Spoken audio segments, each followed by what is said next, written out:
Okay, so ganito, magpaparallel tayo sa pagitan nito ulit. Ano? Dito sa ano. Kung gagawin mo dyan, ilapit mo yung katawan ng sakyan mo dito sa puting sakyan na to. Unti-unti lang ha. Go.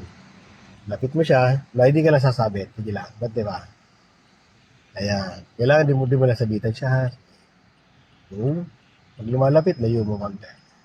Sige lang. Sige pa. Gagawin mo dito, ilagpas mo konti itong mirror mo ha. Sige, bante pa. Sige, bante. Sige, diretso ka lang. Yan. Sige, bante. Itong mirror mo, ilagpas mo konti dito sa mirror niya. Sige lang, lagpas mo. Lagpas mo pa. Yan. Ayan o. Sige pa, kati ka. Ayan, lagpas na ano. Lagyan mo sa reverse. Ngayon, full turn ka dito. Sa kanan. Okay? Then, atras tayo. Nakita mo itong ilaw nito? Itong sakyan na to?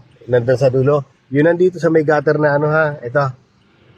Kailangan, makita mo siya doon. Naka-point yung katawan sakyan mo dito. Yan dyan ha. Okay, hintay mo siya dyan. Sige. Sige. Hintay mo dyan. I-point mo yon. Yan ka muna. Sige. Parang Okay na. natin papunta doon. Sige pa. Yan. Point na. Yan. Gitna ang manibela mo. 1, 2. Then, lapit ka dito sa gutter. Yan. Lalapit naman natin yung gulong mo dito sa gutter. Sige. Pa. Yan na. Full turn ka naman dyan sa kapila. Sa kaliwa. Yan ang sunod na gagawin mo. Then, reverse. Ito, di ka nasasabit niya kasi lagpas na yung viper mo. For reverse. Reverse po. Yan.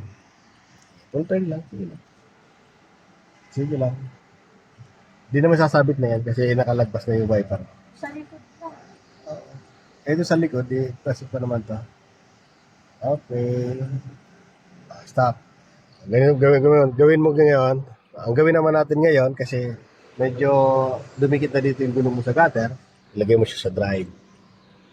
Todo mo dito manibela mo sa kanan. Okay. Pati ka ng konti, aangat lang natin to. Tingnan mo dito yung gutter. Aangat lang. Ganti. Sige lang. Ganti pa. Sige pa. Kaya, malayo naman yan, kuya. Malayo. Sige, malayo yan. Sige lang. Sige pa. Malayo na po yan. Sige lang. Malayo na po yan. Yan. Full turn mo sa kaliwa naman. Drive. And reverse siya. Okay, reverse. Okay, lagay sa reverse. Dito ka tumingin. Hintay mo lang pumantay ka tapos sabi mo dito sa gutter. Ayan, pantay na, hindi pa. Stop. Ayan, pantay na siya. Gitna manibela mo. 1 and 2. Okay? Ayan o, nakaparallel ka na. Park mo muna siya. I-check natin sa labas kung eksakto lang yung ano niya, pagkakaparallel natin. So para hindi ka sumabit sa kanya, kailangan mag-reverse. So ang pag-reverse, hindi basta. Dapat ang pag-reverse, kailangan i-full turn mo tong manibela papunta dito. Sa kanan. Okay. First, full turn sa kanan muna. Yan. Then, atras konti. Lalapitan lang natin to. Para umangat lang ikaw doon sa ano. Sige. Yan. At pa. Kunti pa mo. Sige. Kung takot ka na, lagay mo sa drive. Full turn naman sa kanan. Kaliwa? Ay, kaliwa pala. Nagkamali na ano.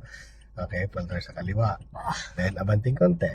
Yan. Pag medyo takot ka pa rin, atas pa tayo. Sige. Sige pa, malayo pa naman yan. Sige lang, malayo. Pag mga ganyan, malayo pa yan. Sige lang. Actually, lusot ka na dyan eh. Pero kung takot ka pa rin, ganito gagawin mo. O, reverse ka ulit. Lagay mo sa reverse. Then, full turn ka ulit dito. Pag takot ka pa dyan pero kasya na yan para sa akin. Pero, dahil sa ikaw yung nagmamaneho, dapat sundan mo yung nararamdaman mo, Okay na yan, kuya. Parang okay na to. Okay na. Full turn ulit doon. Ano yung braso? Yun. Okay na yun, kuya. Lagpas na yung uso. Ay,